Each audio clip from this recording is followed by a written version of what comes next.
Welcome back to Creation Corner with Dan the Rockman. Now this episode is called How Big is a Million? And in a previous video I talked about how I was going to explain some radiocarbon dating things in this, but I'm not going to. After watching a video, I realized one day in the future it needs its own Creation Corner. It's kind of a complex issue. But quickly recap last Creation Corner, I talked about how scientists were finding soft tissue and T-Rex and duck-billed dinosaurs, also some soft tissue in a Triceratops horn. But since that time, I've learned some other interesting things I didn't know before.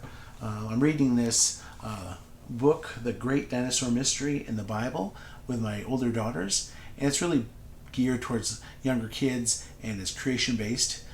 But I've learned a couple interesting things in it, and I'll leave the title and author in the description below in case you want to check it out.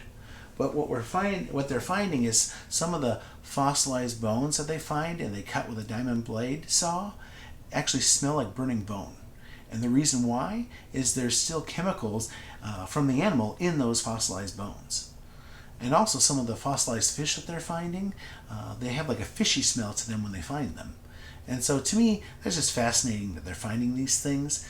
For as old as those things are supposed to be, it just can't be.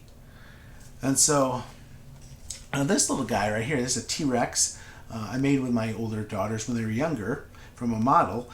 Now, in the first Creation Corner video, we were explaining how osteocyte cells were found, or those are called bone cells, were found in this guy. And now, according to evolutionists, he's 65 million years old. Now, I don't believe that. I believe he's only thousands of years old. I believe that the Great Flood, talked about in Genesis in the Bible, is kind of what did him in, and that's why we have his bones today. But what I want to talk about is, in this video, I really kind of want to, the main point of the video is I want to put a kind of like a rock in your shoe or a bee in your bonnet. I really want to get you thinking about how big a million really is. Now to demonstrate this, I'm going to use a small object, but I'll show you what that was at the end of the video. But I'm only going to be able to show you a part of a million too.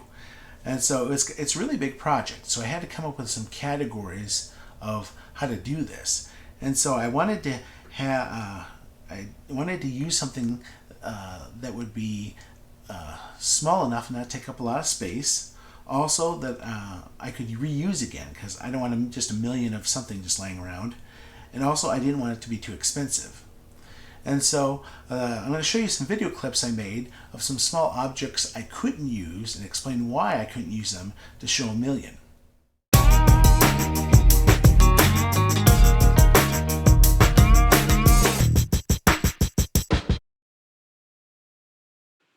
Alright, the first small object I could use to show a million would be a penny. But the problem is I'd need $10,000, and the weight would be about 2,205 pounds for that many pennies. So that's out. And so just a little fun fact, if I had $1 million, how many pennies would that equal? It would equal 100 million pennies, which is about 550,000 pounds or 22.5 school buses. So that's crazy weight. That's out. Also, the next small little object I could use would be staples. Now, I got a box of 3,000 at either the Dollar Tree or Dollar General, I don't remember. So to have a million, I would need 333 boxes, a little bit over that. So that's $333.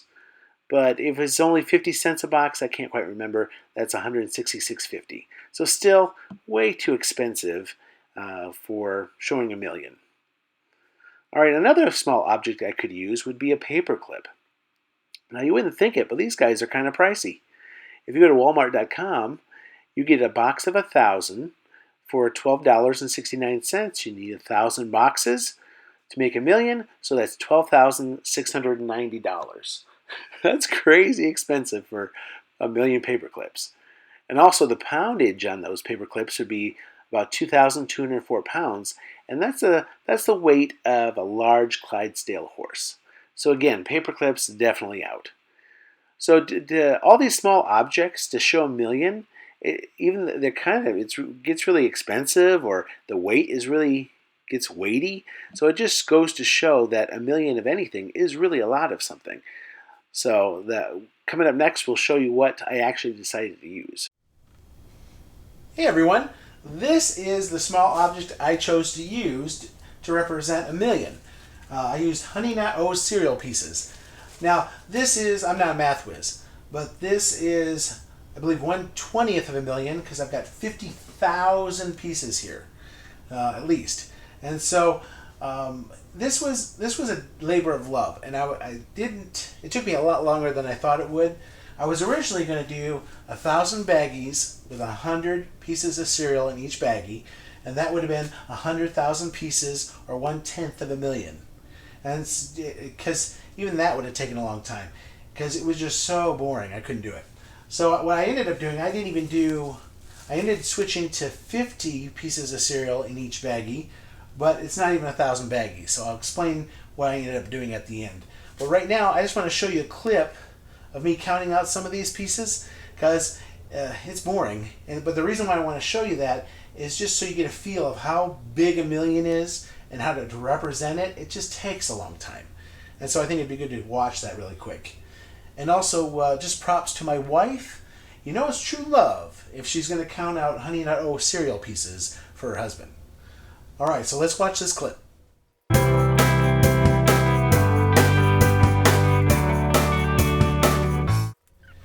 All right, here's kind of the nuts and bolts on what I ended up doing for this project. I took and averaged 3 boxes worth of cereal with 50 pieces of cereal in each baggie.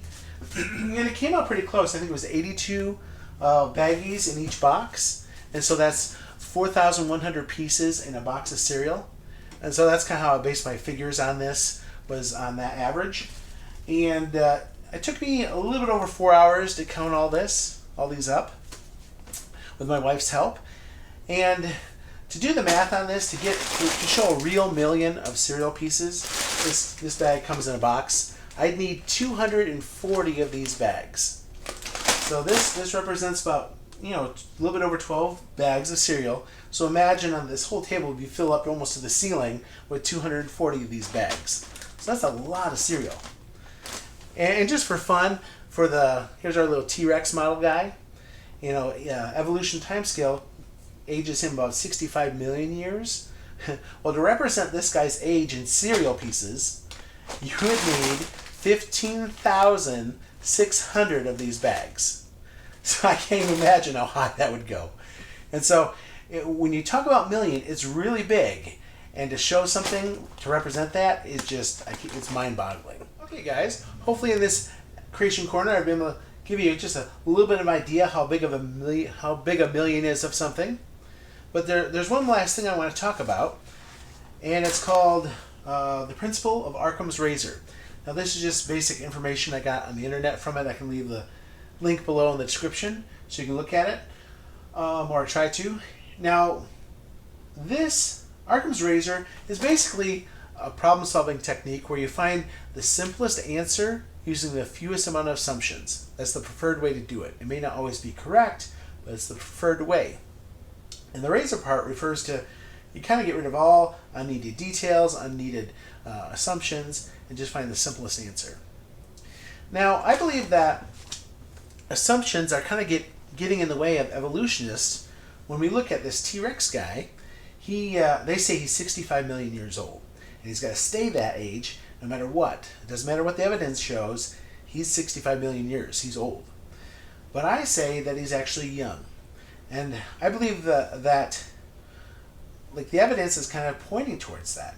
I'm a layman. I'm not a scientist. But when I see the evidence that soft tissue that's coming from dinosaur bones is stretchy, there's bone cells in there.